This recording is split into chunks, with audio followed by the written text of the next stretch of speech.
GS recording studio Dabaria.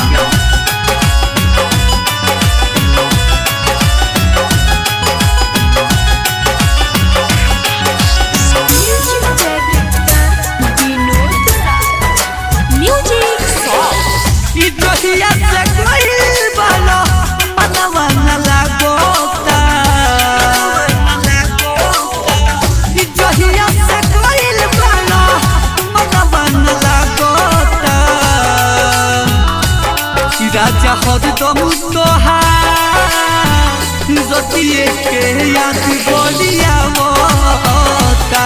राजा हरदम तोहार जतिये के याद बोलिया मोता।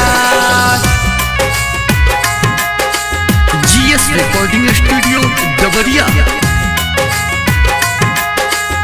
म्यूजिक सॉन्ग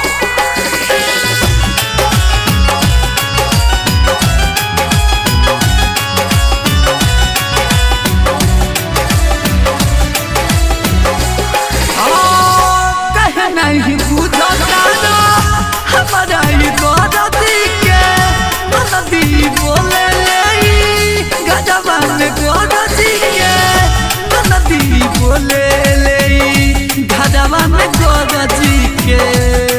अब तो खाना पीना कुछ न भावता। अब तो खाना पीना कुछ न भावता। राजा हरदम तोहार जतिये के याद बोलिया मोता। राजा हरदम तोहार जतिये के याद बोलिया मोता।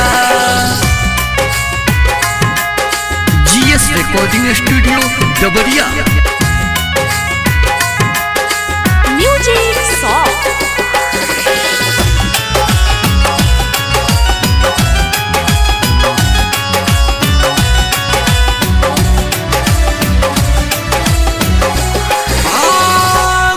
राजा जाके तो सोल बड़ बहारा हमारा जवानिया के डल के लहारा। हमारा जवानिया के डल के लहारा।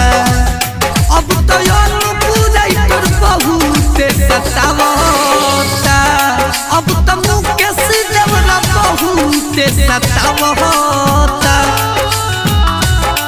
राजा हरदम तोहार जतिये के याद बोलिया मोता। राजा हरदम तोहार जतिये के याद बोलिया मोता। GS recording studio डबरिया।